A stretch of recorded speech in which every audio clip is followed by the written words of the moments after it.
Bandwidth for all shows on the Aussie Tech Heads network is supplied by Aussie Tech Heads web hosting. For a fast, affordable and reliable Australian server with fantastic support, contact Aussie Tech Heads web hosting at aussietechheads.com.au. Aussie Tech Heads, Australia's best hosting service.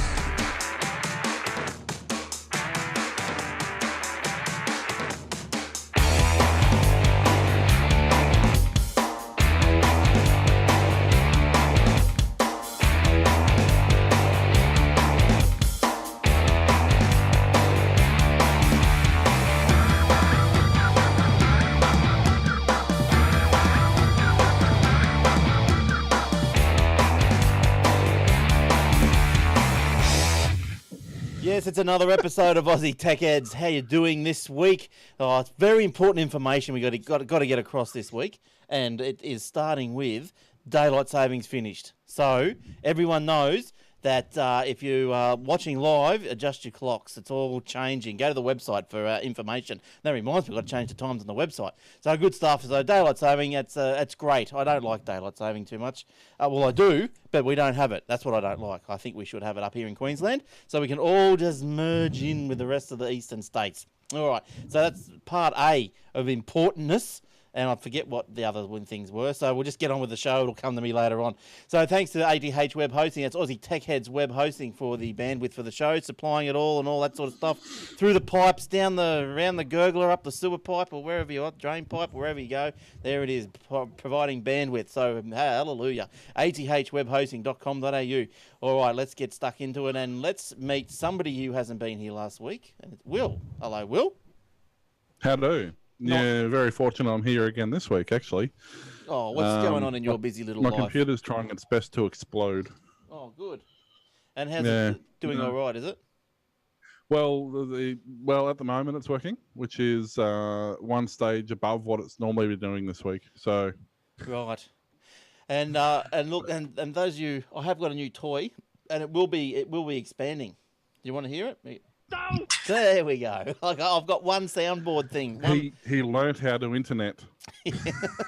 I got one sound in the soundboard, and that's it. Or I promise to get more. My soundboard came with 30 or 40 sounds. You got ripped off. Yeah, well, I got a blank one. I didn't. Oh, you got those high quality Apple ones. That's not the problem. I didn't want all the fart soundboards like you will. I just wanted a blank one. Start afresh. Yeah, you can do those yourself. You don't need a soundboard for that. All right, well, we better bring Jace in as well. He's here. He's sitting over in the other corner. Hey, Jace, how you doing? Hi, everybody. Hey, what's been going on with you? Dr. Nick. Dr. Nick? Is that the guy that kills people? Crikey. Eventually, at some stage. Dr. Nishki, whatever his Where name have you is. been for the last 27 years? What? Flammable and inflammable mean the same thing? What the country? He looks like the master, I'll tell you. Give you the heads up. All right, so what's going on? We ready to get into it now? Look, we'll tell you that this is Jace's last week for 2 weeks. So Holiday. See? Holiday. Celebrate. Oh yeah, holiday. Oh yeah, I should tell you, I'm on holidays too. Oh, you're always on holiday, Will. What are you talking about? Now, let me guess. Are you going? Aussie Tech Heads is having a hiatus for 3 weeks. That's it. We're all going on holidays. But now, let me guess. Will, you're going to Evans Head? No. You're going to Quayogle? Not entirely. I'm going to Gympie for the first few days, and then I'm going to Evans Head. Oh, Gympie. Jeez. You're going all out on the... I know. And the good news is I'm babysitting while we're at Gympie, so... You know, It's going to be a great holiday. How old's the kids? How is that holiday? Yeah, exactly. You're right. It's like... Holiday for who? How old are the kids, Will? Oh, he's like 10 months old or something, so it's not too bad. You can just tie him to a lead and hang him off the clothesline. Dirty nappies. You know, little nip of whiskey in the bottle. Free range. You just let him go round and round all day. They tire himself out pretty quick. Oh, you guys love it. You guys love it. All right. Well, look, let's get into a story, eh? Let's start with... I don't know, Microsoft seemed to have a bit of news this week, didn't they? Like, I've got a couple of Microsoft stories. Jason's got a couple of Microsoft stories. So they've been in the news. Look, well, I'll start off with The big one that was obviously last week was this: Microsoft went snooping into the Hotmail account of the guy that was leaking intellectual property secrets. Or, you remember the story. Listen to last week's episode if you didn't. But anyway, Microsoft, under probably a massive consumer pressure, because it was just blown all out of proportion, wasn't it? Well, not out of proportion really, but it blew up in their face because Microsoft said they were well within their rights to scour and trawl through Hotmail messages of their customers because they own the Hotmail, so they can go looking for data, looking for whatever they want. But they've come out this week and said, no, that's not on anymore. If ever we want to find out some data, we shall go through the proper law enforcement channels. Yeah, which is a good idea. So effective immediately, if we receive, this is Microsoft speaking, effective immediately, if we receive information indicating that someone is using our service to traffic in stolen intellectual or physical property from Microsoft, we will not inspect a customer's private content ourselves, said Brad Smith, head lawyer. Or could have been John Smith. Could have just thrown any name out there, couldn't they? The head lawyer said that. So good on them. They hired an ex-judge now too, so that all of their requests are going to go through him for approval first before they go snooping. So, well, is it that hard to just not snoop?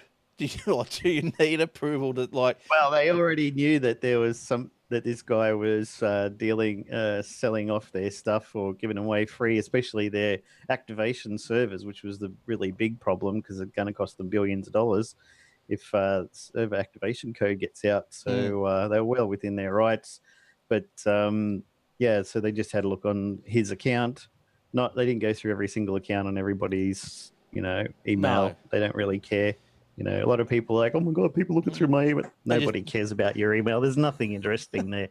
They did a control F. If you've got something that's worth looking at, you've probably got a Hushmail account or something like that that's encrypted and nobody can see it. So don't do your company secrets. Hotmail or Yahoo or Google or any of those things. And don't forget, also, if you're going to any of these sites to read your webmails and you're not using the HTTPS for secure, well, all your data is being sent in the clear through the internet, and anybody along the way can get it. All the stuff goes from your computer to your ISP to here to here to here, and probably about 10 or 20 hops, and it ends up going through all these different routers and servers through different countries to get to Hotmail. Yeah, that's right. And it's plain text, especially if you just got a normal POP account or something like that. That's all plain text. You can encrypt all those things, but very few people know how. That's why a lot of things like Facebook and Google started encrypting by default, especially to keep out the NSAs and things like that, but also because nobody knows how to encrypt by default. It's like, oh, it's email. Nobody can read that because it's in my account. Yeah, well, no, that's right.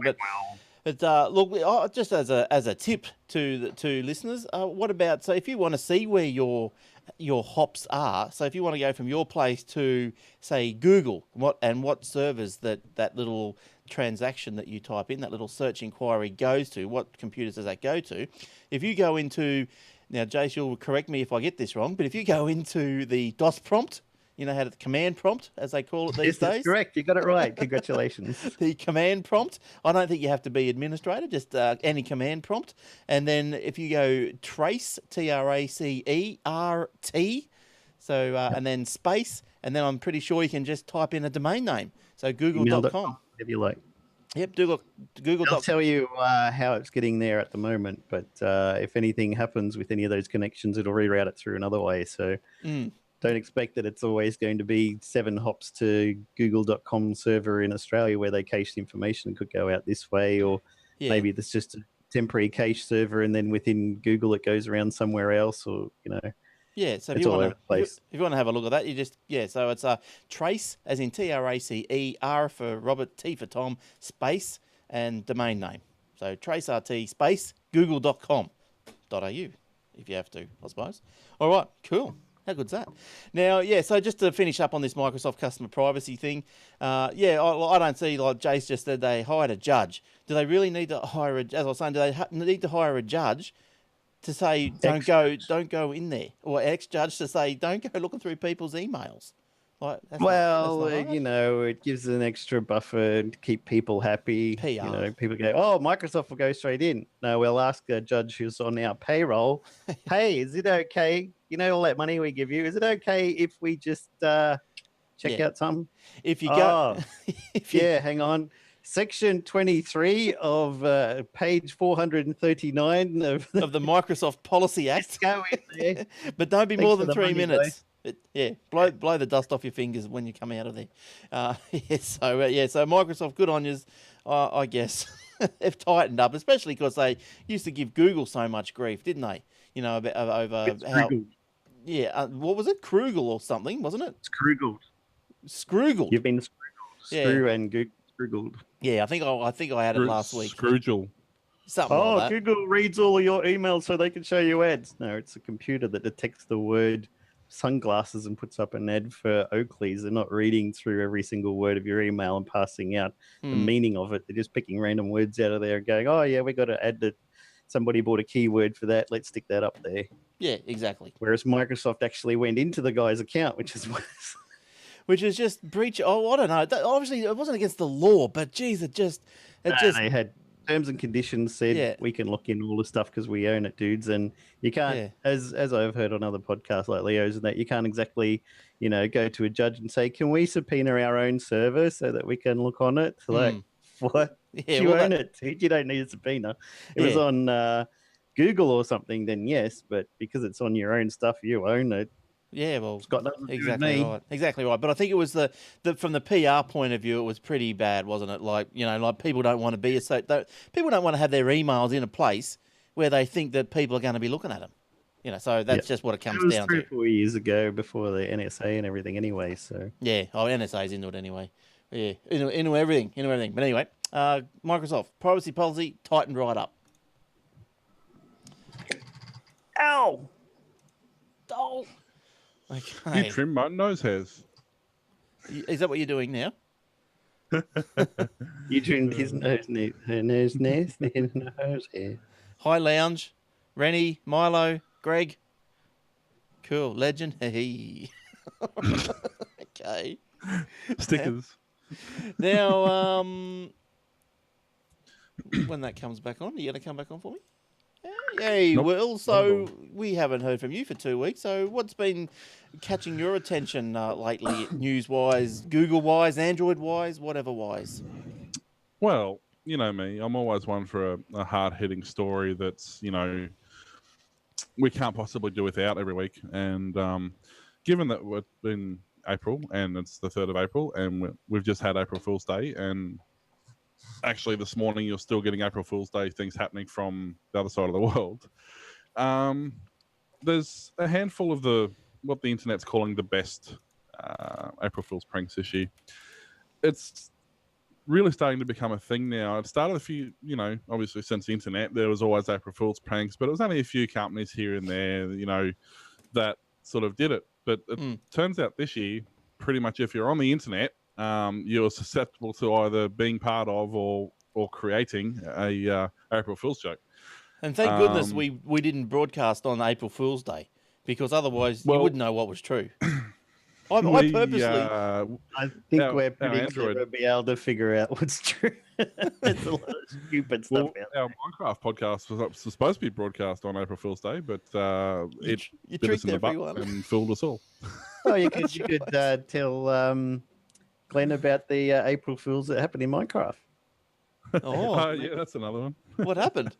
But Mojang, who's the creator of Minecraft, decided that it'd be really cool. They sent a spoof out saying that our servers have been taken over by the villages that we updated in the 1.8 patch, and they've run riot, and everyone's now being turned into a singularity, and Right. you logged into the game, and everybody was a villager. It was, Well, for the whole. skins on all the characters. Yeah, nice. Oh, well, they're tricksters over there, aren't they? At Mahong or whatever wherever it is. Mojang. Isn't that a game? But Or it is a game. on news.com.au, Yes. they have an April Fool's special. They've compiled the best ones they think are the best pranks. If Glenn's quick enough to get screen grabs, he can go to news.com.au and find the April Fool's pranks there, I would normally show them, but my computer is cactus. Well, tell me, but depends, the first one, depends on which ones you got, Will, because this was my story as well. So I probably have got some images here for those on the video. So what you see, you just I don't start. read. This is what happens when I don't read show notes. Anyway, mine now. Okay, so the first one I was looking at was I only got one, and I was actually disappointed this was fake. Vegemite did a thing. The I drink 2.1 energy drink, and they're basically saying that they've released a Vegemite drink. It's good for you. Instead of having breakfast with Vegemite, you can just have this drink. And yeah, okay, maybe it was an April Fool's joke, but I was really hoping that was real because I could go a can of Vegemite. I reckon that'd be fantastic. Yeah, well, it'd take me a bit to get used to, but yeah, it could be all right. Not Yeah, really. I wouldn't mind it. It couldn't be any worse than some of the drinks that are out there already, mind you. So, No, it's, I'm just trying to. so, Where'd you yeah, say I had to go to? News.com. Oh, that's another one. Yeah, that one was actually really good. Have you seen that one? The one with Fitzy and that when he threatened to quit. No, who's that good? That was hilarious. They basically set up a pre-recorded skit, and they got the sound engineer who was working in the booth with them to transmit this skit all over the studio. So instead of just having the normal radio station playing so they can monitor it and whatever, they actually filtered this pre-recorded thing through the studio. And they waited till all the executives were in their little office, huddled together, having a meeting, whatever they were doing. And they started playing this skit. And Fitz is like, that's it. I'm over it. I've had enough. And he started dropping F-bombs. And I'm going home. And there's enough of this place. It's too political. And the producers have bolted out of their office. There's cameras tracking them down the hallway. They're flying down the hallway trying to get to the studio. They get to the studio and they're like, cut the feed. And they're going absolutely, they're turning white. The colour's just draining out of them every time he drops an F-bomb. And at the end of the skit, the two of them get up and they start getting into a pretend fist fight, and the producers barrel through the door and start breaking it up, and then they fire a couple of big confetti cannons off and say, yeah. He's a bit of a character, isn't he, old Fitzy? But look, there's been another couple of ones, Will, that I can go on with if you like. The Google Plus one. Did you have that one? The Pokemon? No, the other one. It was Google Maps. Oh, there was a Google Maps did Pokemon. Was there a Google Plus? Oh, hey, what? Yeah, let me tell you about the, I think it was Google Plus. Now, there was Google Plus, and I'm pretty sure, yeah, so the company is offering awesome photo bombs for Google Plus, which allow users to upload an image of David Hasselhoff. So that is the funniest one I think I saw. You could upload just different pictures of the Hoff and just slide him into your photos. So that's my favourite of the April Fools this year, I think. Yeah. Oh, dear. Everyone needs a bit more Hoff in their life. You what? Sorry, Jace? Did you get the one I just linked through on the video conf? Ooh. Was that there's one about the Google Maps? Yeah, Google Maps did. They had actually one of the guys at work. I told him about it. He spent the rest of the morning trying to catch Pokemon around Sydney. He got about 120 of them, but he couldn't find the other 30. But the one I just sent through was one that was on the iPhone and Android on the mobile Chrome. And if you use the translation function, you could translate everything into emoji.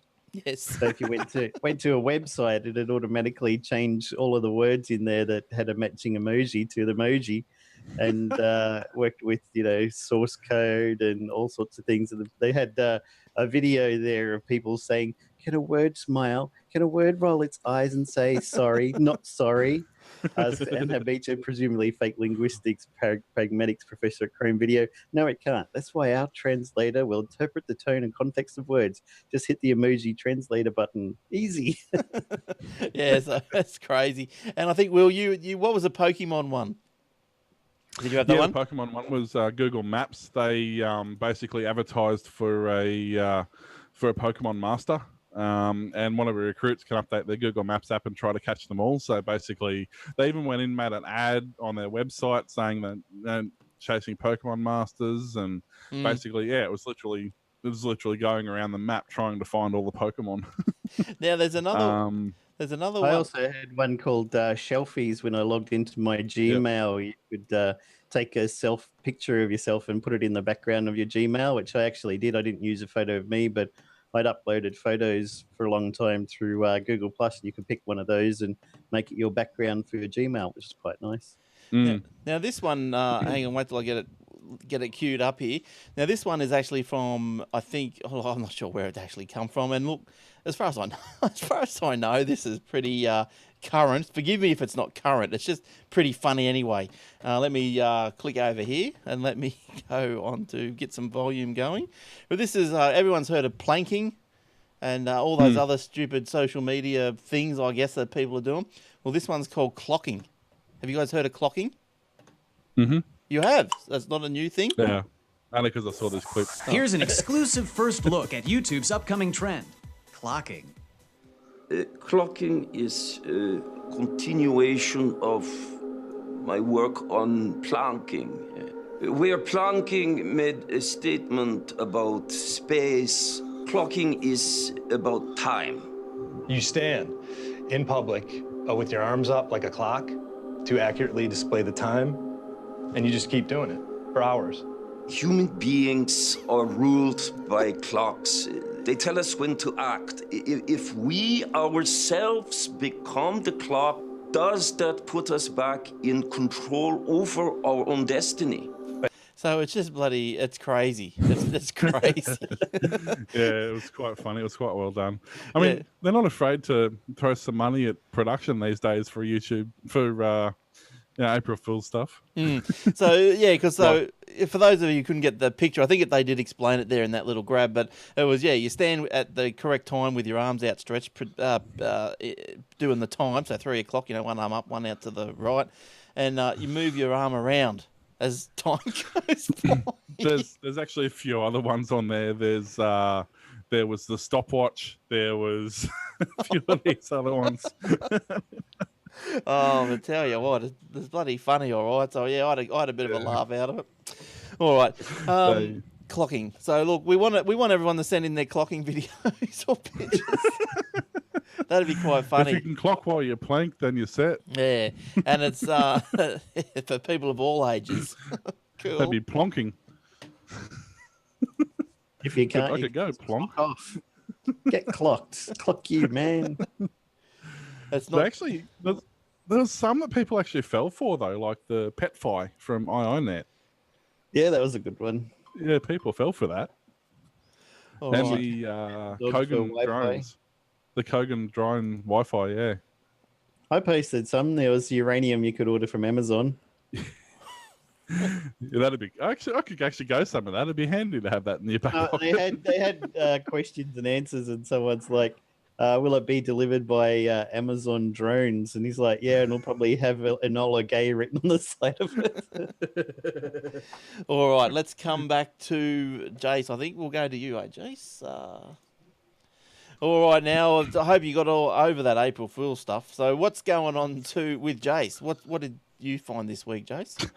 Well, at Build 2014, Microsoft's annual developer focus conference, the company dished out some details about Windows 8.1 Update 1, the first significant Windows update since it became available back in October. There's a rundown of some of the changes. You can boot straight to desktop. It'll allow users to boot and resume straight in the classic desktop UI, which is what I do anyway, allowing them to bypass the tiled modern UI altogether. Changes to the taskbar. You can use both desktop programs and Windows Store apps from the classic desktop UI. Windows Store apps will also work with the desktop UI's taskbar as well, and a new button on the taskbar will permit you to access the Windows Store without forcing you to dive into the modern UI to do so. Sweet. Thank goodness for that. Microsoft also teased that in the future, a form of the classic start bar will make a return and have a modern UI-style live tiles embedded within it. Apps will be able to run in windowed mode as well, and the start menu will function similarly to how it did prior to its elimination when Windows 8 launched, permitting users to find and run programs and apps through it. However, it sounds like those features will be added to the OS as part of a future update and not Update 1, which happens on April 8th. Do you, April 8th, there's another story about April 8th that we've been going on for a while. Well, that'll come later. But do you miss the start button? Really? I got a classic start menu, so I've got the start button anyway on Windows 8. Oh, so if you go back to classic look, does it bring the start button? No. There's a third-party app that you install called Classic Start Menu, Oh, right. and it looks exactly like Windows 7 start button. Oh, Has all the the orb. functionality. It's got all programs, control panel, and everything. Just brings it exactly like the normal start button back again. So even if you don't want this new one that's got mini live tiles previews and stuff in the start button, start menu, then you can install Classic Start Menu, and you've got all your stuff back, and it's free. So, But did you really miss the start button that much? I like the way that I'm just used to, start across all programs stuff rather than having a full screen of tiles everywhere with big buttons that take up half the screen. It's like, this is Microsoft Word, this is Excel and PowerPoint, and then suddenly I have to scroll across here because I've run out of screen room, and here's another bunch of icons and scroll across there. Well, and just gets annoying like that. It's okay if you got a finger and you can go. Yeah, true. It's not too bad. But if you got your mouse, you have to drag from one side of the screen to the other. Well, I never use it as a dragging the screen. I found that without the start button, I'm probably actually a little bit quicker in doing things that I want to do. Because say if I want to go uninstall a program, well, normally I would go to start, programs, control panel, programs and features and whatever. But now I just go start button, and then start typing uninstall, and uninstall programs pops up and I click it. I think it's faster, but I do like the look. If I press the start button and type in app, it's got AppWiz, and I just hit enter and it opens the add remove programs. Oh, okay. There you go. I think it's Control Shift Insert opens the control panel, something like that. Yeah. Well, see, I'm not up with all these shortcuts. Not all this newfangled stuff, you kids. You and your Sony Walkmans and your transistor radios. And... I know. I was actually looking at a keyboard. It's called a macro keyboard, and it's got all the shortcut keys to all the Windows functions on it, as well as the normal keyboard.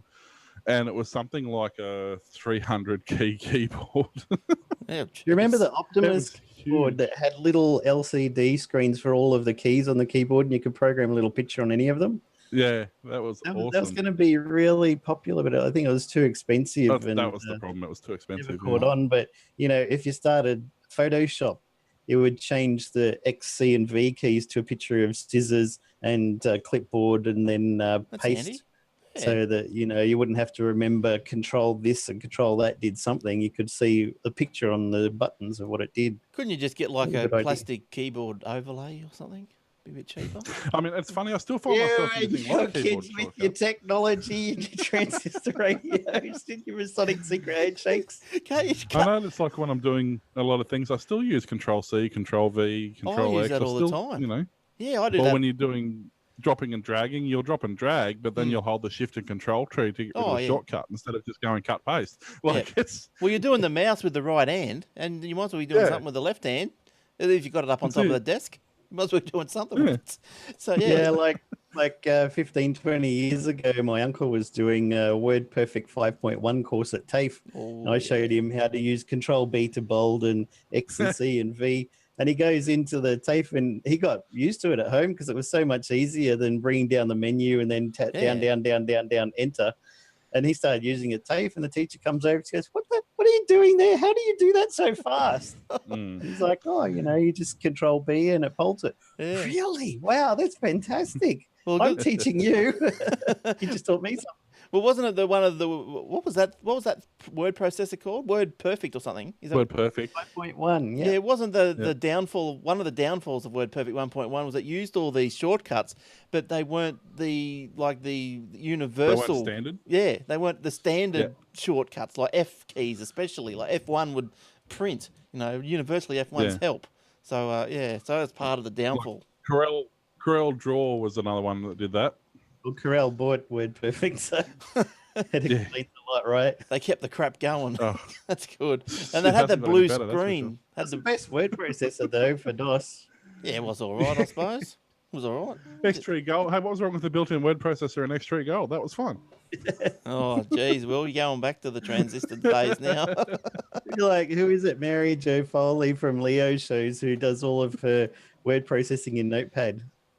Oh, hey, my mate, I have to keep burning his CD because he only wants to use Microsoft Word Works the old works, he won't use Right. anything else. So I have to keep every 12 Why? months reburn that CD. Notepad plus for the win. Yeah, well, I use Notepad every week. I use it probably nearly most days. Like sometimes you just want to just grab some text and, you just want to paste it somewhere else, and you don't want to get all the formatting and crap that comes with it. So I find Notepad really good. That's how I do my show notes. Like the show notes are in a Google document, and I'll copy them, chuck them into Notepad, removes all the formatting, then I can go back into where I want them to go, and I can just work with them a lot easier. Yeah, you're supposed to be able to use like Control-Shift-V or something to paste without formatting, but it doesn't work most of the time. Yeah, there's a lot of things that don't work, but it's apparently, just quickly, something that it does work. Apparently, now this week we all have been building up to this for a little while, but Microsoft reveals Office for the iPad. So apparently, it is out. It is out. It isn't so. I'm just going to go over here for a minute. What do you need to go to the toilet? Now He's like, not Apple products again. where'd he go? He's gone. All right. Get him off. Well, That's look. it. He's off the show. Just you and me now, dude. All right. We've annoyed him I that couldn't much. let the viewers have that problem again. Now, look, I've got another little clip here. Now, wait till I get. And Satya Nadella, the new CEO of Microsoft, is like, yeah, hand me my iPad. Hey, everyone, this is my iPad that I bought, and here's the stuff. And they're saying, Bill Gates wouldn't let his kids have an iPhone or an they're iPod banned in the from house. Mm. And yet Satya Nadella's like, he's mine. We want to sell our services on as many platforms as possible. And now that it's a subscription model, it's a really good idea because people would subscribe at Microsoft.com and pay for their monthly subscription there when they sign up. And then you can download Office for the iPad free, log in with your details from there, and you got a full functioning application. If you don't have an account or you don't want to pay money for your subscription, you can still use the Office app to view Word document, PowerPoint, and Excel. You just can't edit them, so it's still really, really useful. Yeah, and this was Satya Nadella's first press conference. So I think that's pretty impressive. Well, I wouldn't call it impressive, but an important first press conference, wasn't it? Like, this is something that I think should have been done years ago, really, because if they had the subscription model back then, yeah, sure. But the problem that they had was Apple wanting 30% of all purchases through their store if you bought the app. So they could sell the app for like $50.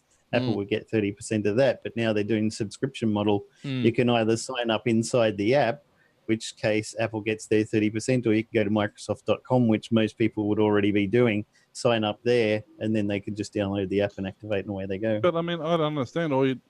People who have iPads are used to paying more for things because of the subscription model, so all they have to do is just charge more. And they could have, I mean, just think of how many businesses that would have paid the extra for it just to have it even when it first came out. So it was kind of Microsoft's always been a bit weird like that, though. Look what they did when the Apple changed OSs from, the sort of that. I don't know what version it was, but there was that big jump that went from the classic sort of desktop you think of an Apple to the newer style one.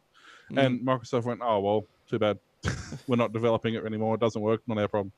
They haven't developed Office for the Mac since 2011. So they said they're going to have it for the Mac 2014 sometime later this year, but it's 3 years gone where they haven't done anything. But they always do it. I mean, they're so bad at picking up opportunities. I'm surprised they're still around, to be honest. I mean, look at classic example like Internet Explorer. There's a reason that nobody uses it. Other than the fact, I mean, obviously it's not a good piece of software. It's free. It comes with Windows. Why don't you develop it and keep your user share instead of letting it fall apart, having no one using it, and then complain when people don't use it? Well, maybe because people complain that they make it anyway and they're not using it anyway. Like, because, with all this antitrust thing that's going on, like, I don't know, maybe they want to get out of... Well, they can't get out of the browser because it's so lucrative, I suppose, isn't it? Like, that makes money. That's what I'm saying. So, yeah, why not develop something that works and's functional and doesn't play up, and that's industry standard, that uses industry standard and industry-approved applications and handling and the way it handles pages, and stop trying to break something that should function correctly. That all started back with the war with Netscape when they accidentally released an update that balked Netscape and it didn't allow Netscape to work on your computer. Yeah. That's Well, how did long ago they did this the war same with started. Java. They released MS Java that wasn't compatible with Sun's Java, and Sun had to sue them so many times with so much money just to get them to stop screwing up Java because they wanted to make the Microsoft Java, which is why they've done .NET now, which is their Java. Same sort of idea. It's just rewritten C++, call it C Sharp, and added in a lot more OO and stuff like this. But it's just Microsoft trying to take over everybody's stuff and make it theirs. Yeah, instead of just going, hey, this is an industry standard, let's just develop a good app that works on this properly and let people use it, instead of going, hey, this app doesn't work, let's find something else that does. You know, like it's just silly. It really is. So the Office for the iPad retains the ribbon interface, although a number of tab features is reduced from the PC version. Word for iPad includes facilities such as threaded comments and tracked changes, and also allows users to edit charts and graphs embedded into documents. Photos can be dragged and dropped into new positions with text automatically reflowing around the images. Excel features such as, I've never heard of this, spark lines and suggested graphs are retained, and there's a special numeric keyboard for entering data and equations. So that must be a plug-in. Is that as in like a... Maybe it's like when you select a column and it has the dotted lines going around the edges of it to show what's selected. Maybe they call it spark lines or something. Okay. And PowerPoint has all the themes included. Maybe sparks come out of your laptop. Sparks come out of your iPad. Electrocute you. Stop using Apple products. No, it's time to pay. Turns the battery into overheat. PowerPoint has all the main themes as of the PC version, and has features designed specifically for those making presentation from the iPad, which has a virtual laser pointer that the presenter can move by poking the screen. That's great. You can poke it with whatever you want. Yeah, and then what? It's not like it goes anywhere. It just stays on the screen. Yes. And the good thing is the apps are available now. Sparklines is like a mini graph that fits inside a cell. It has a graph. You pick a range of numbers, and you go create a sparkline, and it does like a mini up-down jagged line graph. Well, that's something I'll never use. No, that's right. The only reason I want Office, and the only reason we have Office at all, is for Publisher. We use OpenOffice for everything else, or Google Docs. It's only Publisher's the only reason we actually persist on having Office on our computers. And we're looking at buying a new laptop and thought, okay, well, we'll get Office, see what's available. The only version of Office that comes with Publisher is $699, which is actually $40 dearer than the laptop we're looking at buying. Now, now I'm going to ask you, if you say yes to this question, I want to use it on the show. Did you see the Audi laptop tablet things? I've heard of it. I just wanted to see if you had seen them, what your thoughts were on them. The Medion ones. Probably. Now, look, we might just come back and discuss that then. Well, if you're going to look it up, I'll come back. So otherwise, we just waste time. Usually, their stuff is medium. Yes. Yeah, it's usually good. Now, just been talking to Will before the show about the Audi laptop / tablet Windows thing. $599. Now, I just asked Will if he heard about it. He had heard about it, didn't know much about it, but I think he scurried away onto his favourite browser. And if you got any, and it's not IE, let me tell you. I'll give you a clue. It doesn't start with I or end in E. Actually, it does end in E. And it's not Audi as in the car, AUDI either. It's ALDI. Oh, I was going to say, I didn't know they got into computers. That's what I was thinking when you said, have you heard of the Audi tablet? And I'm like, oh, I didn't know. Thankfully, I speak Gold Coast. So. Yeah, it must be doing some laptops with Dell or something. It's a Queensland thing, obviously. We love Audi up here. So look, I'm not sure if it's still available, but for all... for whatever, it looked like it was a great little machine. It was, how you can, it was 64 meg, or 64 gig, was it? Yeah, on the, must have been SSD memory in the tablet part. And then once you plugged it into the base part, keyboard docking station virtually, I guess. You had another 500 gig hard drive in there. It looked great. I've got to go. I'm going to go down and see if there's still any there because I'm very tempted to really get one. The deal breaker for me with this machine, and I'm not sure if Will's got that browser open there or not yet because he's using an inferior non-Windows one, but I would think would be backlit keyboard. It must have, for me, it's got to have a backlit keyboard. Will, what have you found some specs? Yeah, it's an No. Intel Celeron CPU clocked at 1.86 gigahertz, 4 gig of DDR3L RAM, 1920 by 1080 pixels on the tablet part, $599. It's a Medion Akoya P2212T 11.6 inch screen laptop. I mean, it looks okay. Like there wasn't any down here when I went down to get them, and apparently they're not ordering any at my local Aldi, so go figure. But even though like it's the largest one in Ipswich and they'd sell them instantly, I don't know what that's about. But yeah, it looks alright. I wouldn't mind having a bit of a play with one, to be honest. But, Does it say on the side generally, if it was backlit? That was my most. Sorry, was it a backlit? That's all he cares about. Is it backlit or not? Oh, he's found the webpage. Jay says, has he? Here we go. knowing Medion and knowing how they seem to do a really good job with all this stuff. I mean, I know lots of people who buy a lot of stuff from the Medion range, and to be honest, you very rarely hear of any problems with them. So, so it'll be interesting. So Jace just brought up a review from Lifehacker. How did they? Doesn't say. They said it's going to be released in March when this was written. So it says could be good, but they didn't have a review on it there. Oh, right. Just let me Control F and go type in backlight. I did that already.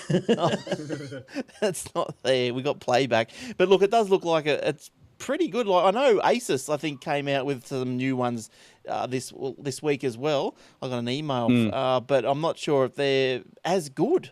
Like yeah, They're a small screen. They're only a 10-inch screen.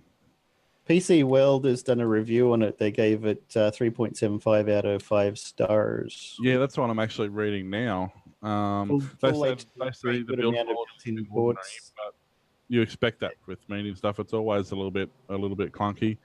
And it's got a full HD screen, good amount of built-in ports. USB 3.0. Yeah. So it looks all right. Yeah, I don't know. It doesn't say nothing about a backlit keyboard. No. BACKL, no. Computer says no. I'm going to have to go down to Aldi myself. No! And see if I can find one. All right, I might have a look tomorrow. I've got 2 minutes free time. I'll go and have a look.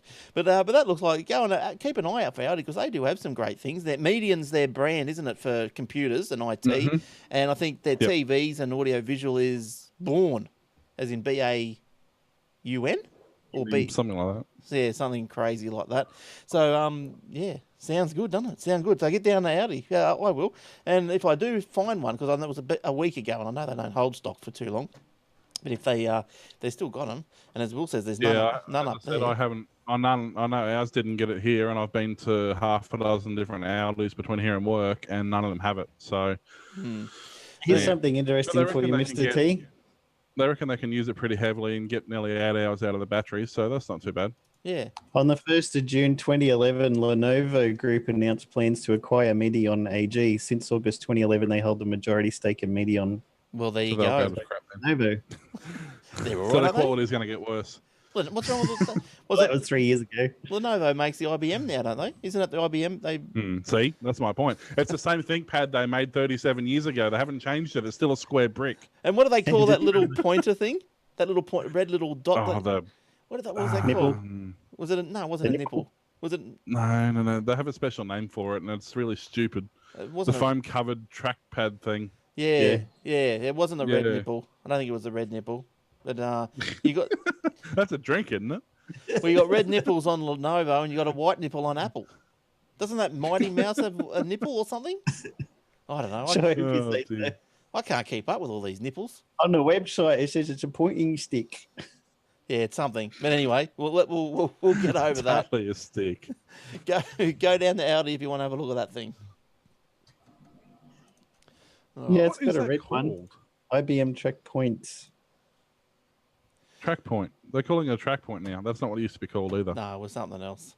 Track point, point stick, NX point, pointing stick, stick point, quick point, acupoint, flex point, fine track. Lenovo overhauls the famous ThinkPad keyboard with In mixed attempting results. to avoid trademark names and ambiguity of the term pointing stick, which commonly refers to a stick used to point at chalkboards or flip charts, various informal names have been invented, including cruiser, nipple mouse, clit mouse, Oh, you're kidding me. nub, eraser mouse, wart, joy button, and keyboard clit. It's on Wikipedia, dude. On Wikipedia. It must be Oh, real. dear. Some of them need citations, yet, but still. Oh dear. All right, let's yeah. Look, we've had it on good authority that you go to Wikipedia, Jace reckons, and look up what did you search for? The Lenovo, the pointing stick, and there's a couple of quite interesting names. Now moving right along, because we're done with that. That was also last segment. First images of a reversible USB cable has emerged. Now, everyone knows USB. You got to put them in the right way, and how many times you try and stick them in, and you've always managed to have them upside down. Well, that apparently is going to be a thing of the past. So, aren't we all lucky little Vegemites? A presentation by Intel this week showed the new and improved USB Type-C. Don't you hate all these Type-Cs? Apple Lightning cable. Yeah. Expected to be completed by July. The new spec will be initially... The new spec will initially use existing USB SuperSpeed 3.1 and USB 2 technologies, according to the USB Implementers Forum. How do you get a gig on the USB Implementers Forum, you reckon? Just know a lot about USB, I guess. The Type-C connector and cable will support scalable power charging in order to grow with future USB bus performance requirements. The first iteration will have a 5-volt power transfer rate, but that is expected to deliver up to 100 watts for higher power application. Yeah, well, that's what I actually had to buy a USB 3 PCI card the other day, because now that I've got my USB Sound Blaster sound card thingy, between that and the USB webcams and the USB keyboard and the USB mouse and the USB microphone and the USB hub and the USB card reader and the USB hard drive, and I'd run out of bandwidth on USB 2 and I'd run out of bandwidth on my internal USB 3. So I actually had to buy a USB 3 PCI card just to get some more bandwidth. It's a long way around things, Will. Oh, it's horrible. It really is. Jace, what else have you got for us, please? Well, forget it, Australia. No Amazon Fire TV for you. Global content Amazon giant overnight unveiled the Fire TV, an Apple TV-like set-top box which is designed to stream movies, TV shows to consumers' televisions, as well as providing video game functionality. However, as with many of Amazon's product launches in the past, there appear to be no immediate plans to ship the device to Australia. As it currently stands, Australians are unable to order the device through Amazon's US site, the site delivering the following message to those who try to order it. Important message. There is a slight problem with your order. We're sorry. It can't be shipped to your country. That's not a slight problem, is it? It's like a major one. That's really the only problem. It's a massive problem. I'm sorry, we change the can't get any shipping tax address. breaks in. I'm sorry, we can't get any tax breaks in your country. Go jump. Yes. Talk to the Liberals. Amazon made no mention of Australian availability during its launch of the Fire TV overnight in the US, and the unit is not listed on their Australian web store. Now, why? Is this because rights issues? Because it's Amazon. Hello. Yeah, we don't Yes, seem to rights really... issues because you'll be watching their movies that they've got contracts with companies to have in the US. It's the same as you can't have Netflix until Same they as all the sign other all the reasons, contracts. the BBC and everything, they're all geolocate blocked, and Blame that's why, Rupert because they Murdoch. haven't figured out there's a world outside their country yet. Yes. Blame the cable operators. They get the exclusive rights to everything. Which is one of the it's things not the Foxtel cable Play. operators, it's the governments that let them do it. Yeah, Foxtel Play was released on PlayStation 3 this week to try and get people to sign up to Foxtel and PlayStations now. So, No, Foxtel, I think, is just... I don't know. What are they doing? Are they... Yeah, they're they're not really relevant, are they? Netflix. Yeah, they're I'm almost move on. They've got to move on.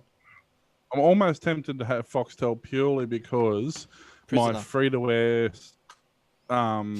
picture is almost unwatchable here. Like, we've got virtually no signal on any of the channels. If it rains or if it's windy, you can't watch 90% of the stations. So that would be my only argument for getting Foxtel, assuming all the channels are available on there through their What I'm going to try and do is what one of my friends did this week. He bought an Apple TV from JB Hi-Fi and got an account with getflix.com.au, which gives you a VPN to the US so that you can get Hulu and Netflix and Amazon Prime and BBC iPlayer.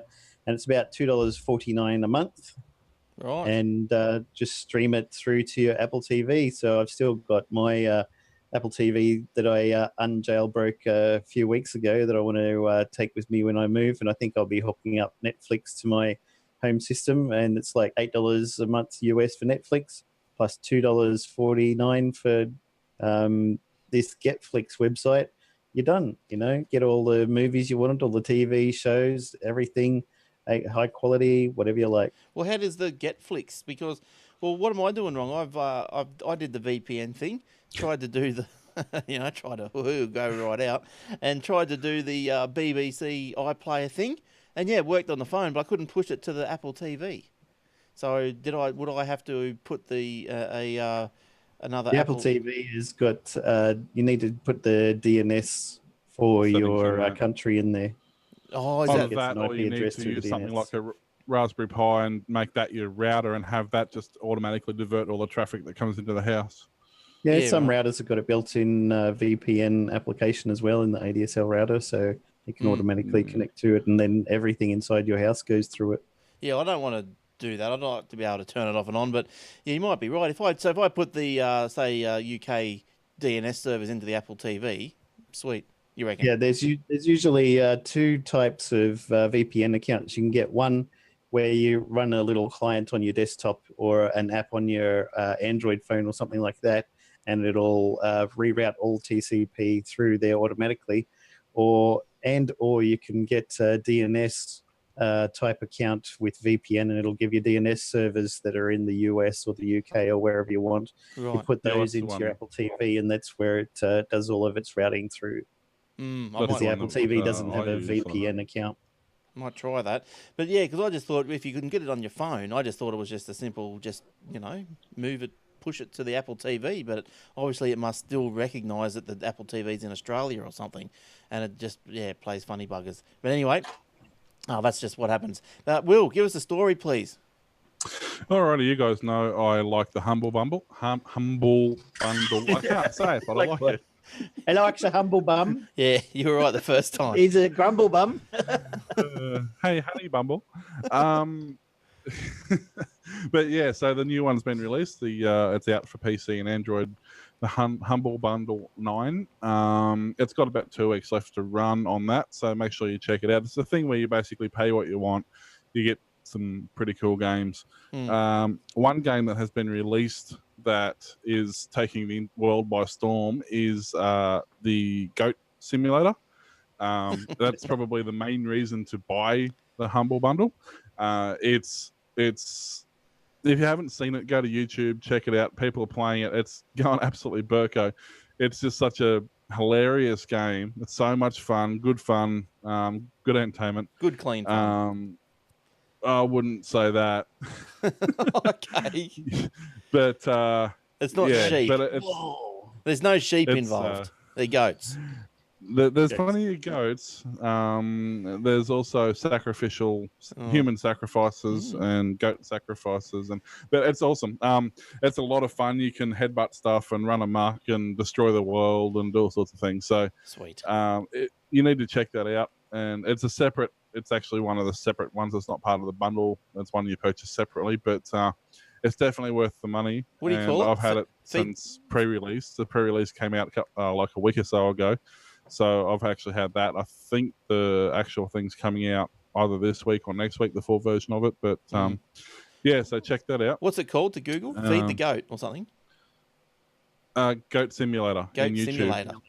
Okay. Yeah, it's You go to humblebundle.com/store.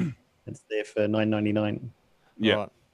Go on, Yeah, be your I goat. actually paid a little bit more because I ordered on pre-release, which I normally do with those sort of ones. I normally order them earlier, pay a little bit more for them. You get a few little Rubbish. optional extras and a few little bits and pieces that you don't get later on. But yeah, no, it's good fun and it's definitely worth it. Yeah. All right. But, Look, I've got a couple of little quickies. Another Microsoft one. Can you believe it? Microsoft makes Windows free for some devices, so that's probably good. It's apparently here. Where we go here? I've lost it. There it is. Microsoft will give away licenses to Windows Phone and Windows to device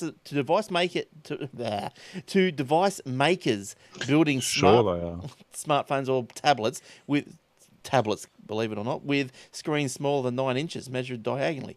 A wow factor of Microsoft's unprecedented decision, characterizing it as a major milestone in the company's 38-year history.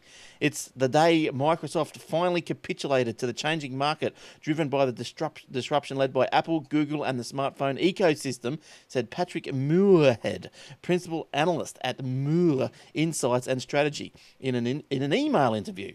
An email interview. I wonder how that works. Just do one question and then wait for a reply and do another question? Interesting. Microsoft says... like email chess. Microsoft says, we want to get this platform out there. Myson told the audience, composed primarily of developers, we want to remove all friction.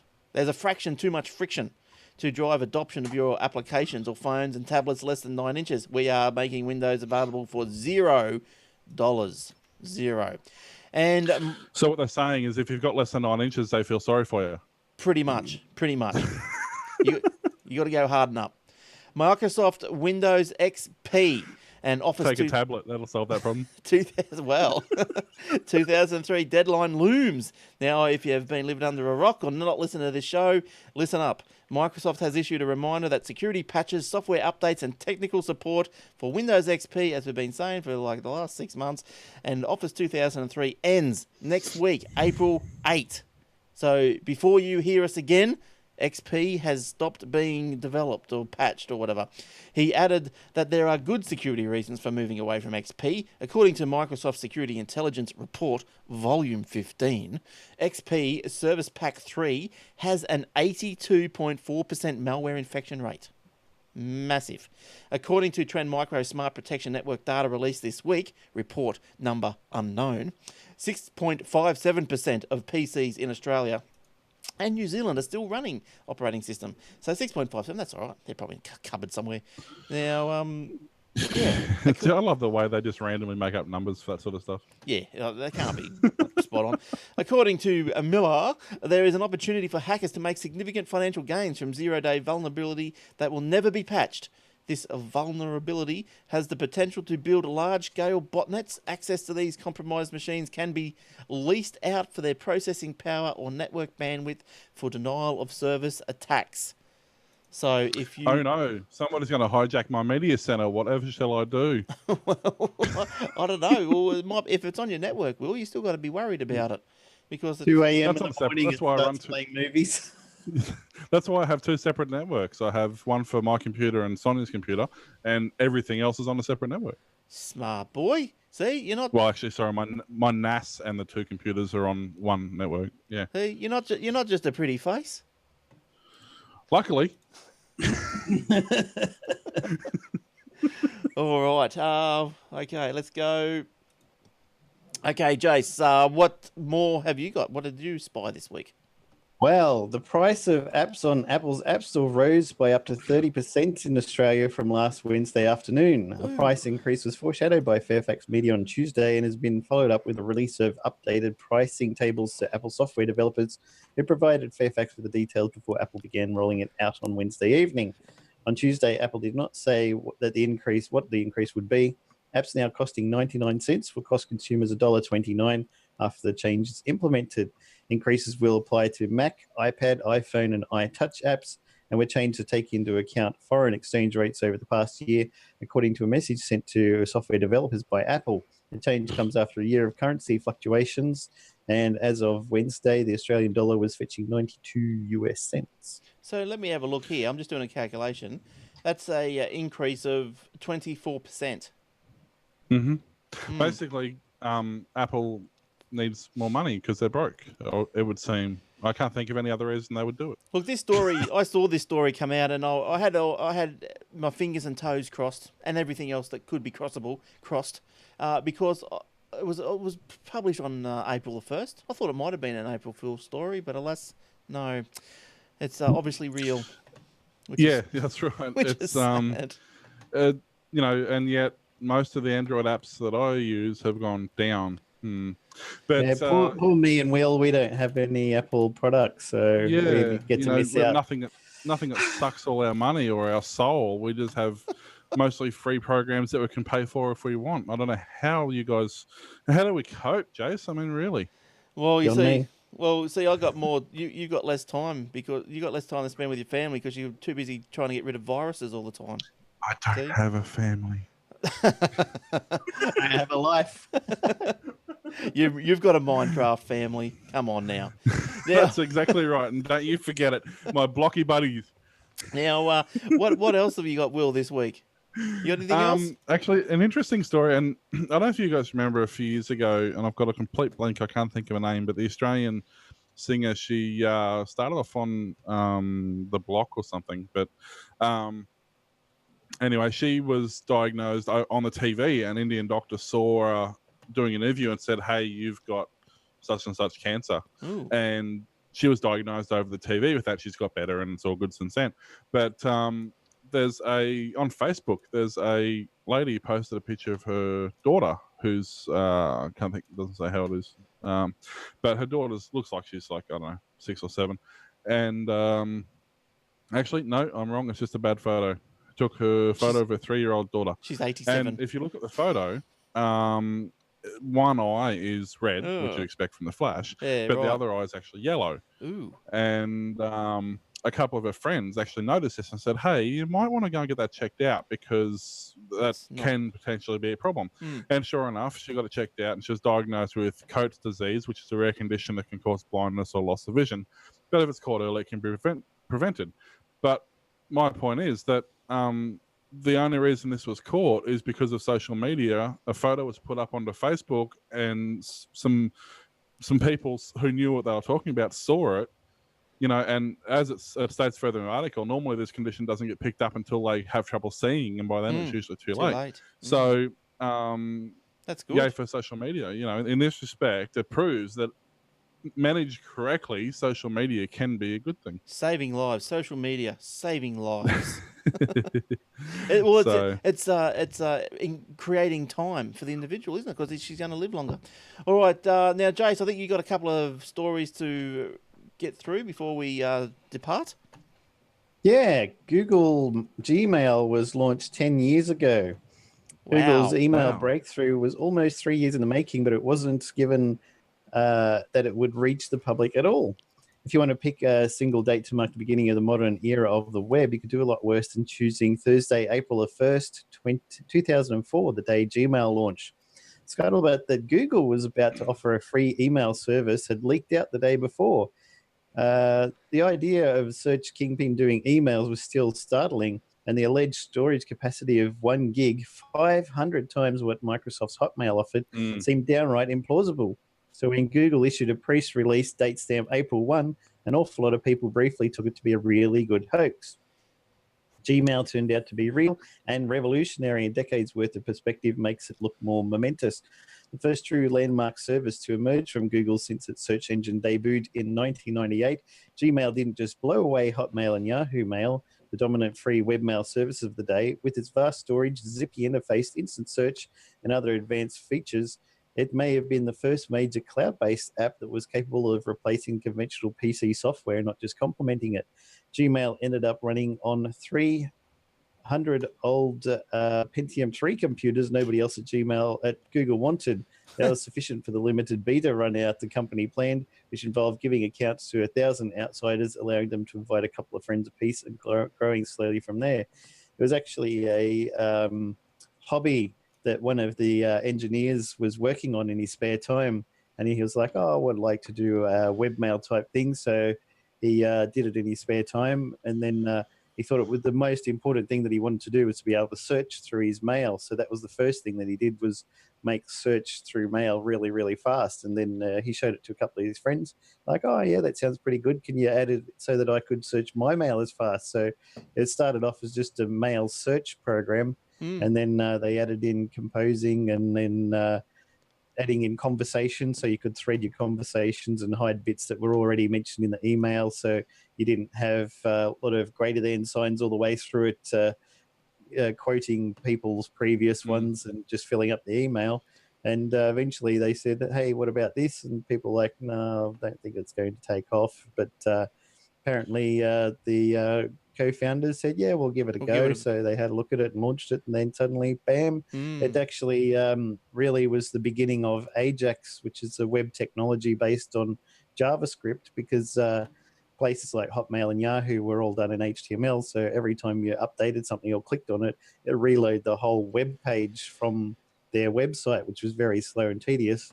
And so this guy was like, oh, I bet I could use JavaScript to speed this up a bit. So he put in some JavaScript to do a lot of calculations and working things out, and eventually came up with the idea of Ajax, which is now widely used system programming for making applications on the web these days.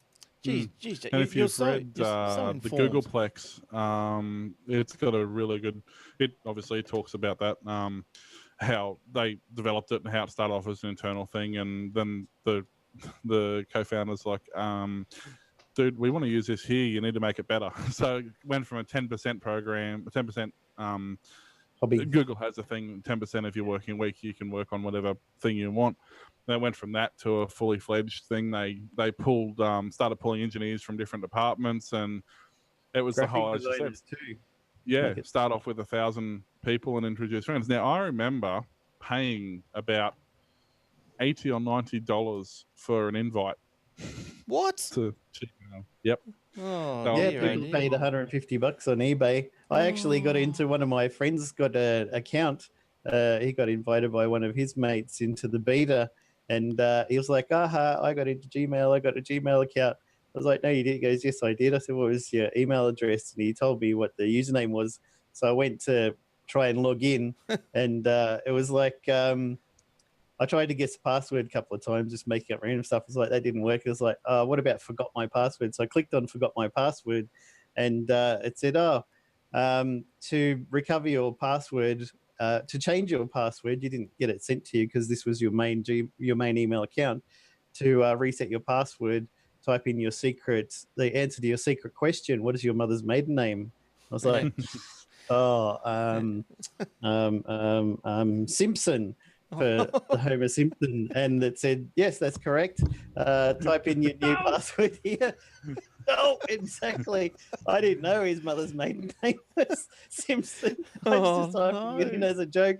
And I was like, oh, hey, dude, I've hacked into your Gmail account. He's like, no, you didn't. I said, yeah, what's this? Here's your new password. And I'll just send an email from you to you. Yeah, here's so-and-so, how you going? I hacked your account. Bye. And then he's like, oh, crap, I'm going to have to change my password and pick some other kind of reminder. I'm going to have to change my mother's maiden name. I'm going to have to get a new mother. Yeah, it reminds me of those cartoons going around where this guy buys his son a new puppy dog, and he's like, okay, son, now you have to come up with a name for your dog. Make sure it's something that you're always going to remember, and it is very unique because it's going to be your password reminder for the rest of your life. Yeah, so that's all right. But I do remember, now that you mentioned, I do remember you had invites. I think it went from 5, then you went up to 50, and then it took like 7 years for the invites to go away, where you could sign up for free anyway. But I think... the funny part was Gmail was in beta up until a couple of years ago. It was still in beta. It's like, and there's actually still an option if you dig through the settings, you can actually check a box that says leave the beta icon on when you log in on the Gmail account. Jeez. So mine's still in beta. Yeah, right. But I think like most people, I think I would enjoy Gmail a little bit better. Like, that is my main email, but I think I'd enjoy it a little bit better if it could just get a bit nicer, on looking wise, visually wise.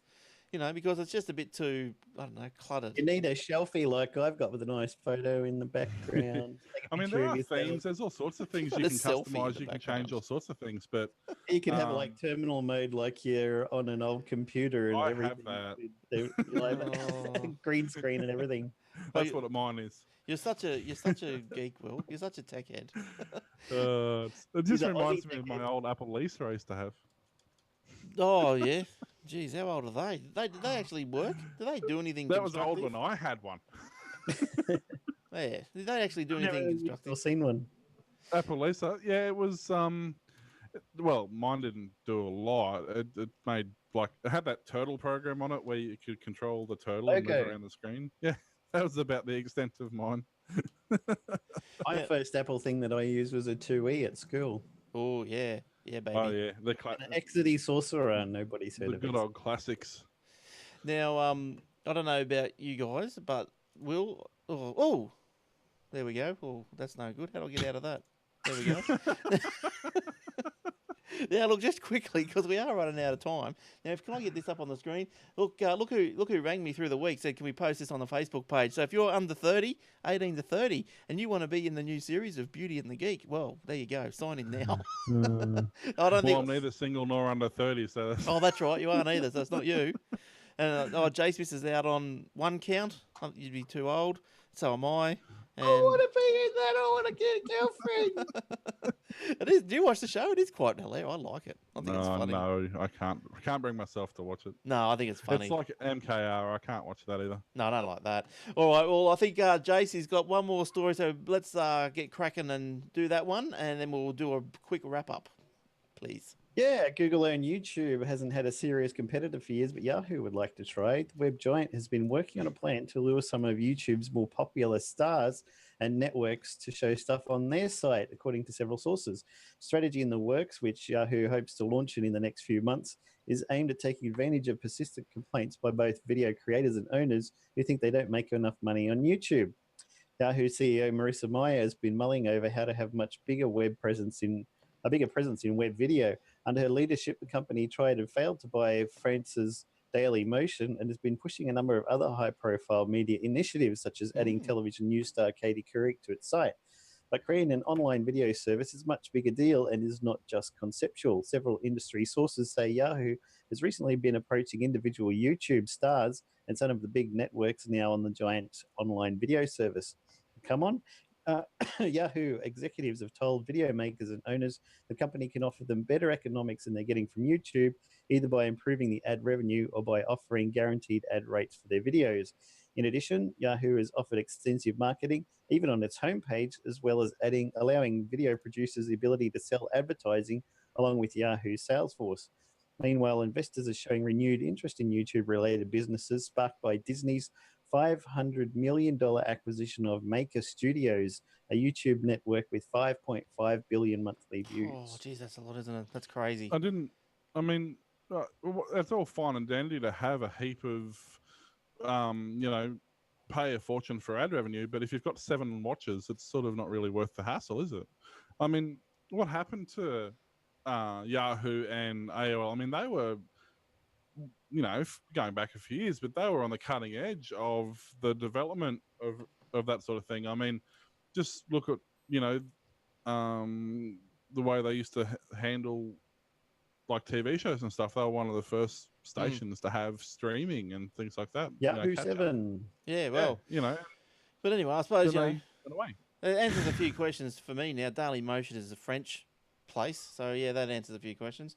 Yeah, so all right, well, that's about it for us this week. We've gone over time. Hang on. No. And so I promise I'll get more than that one for next week.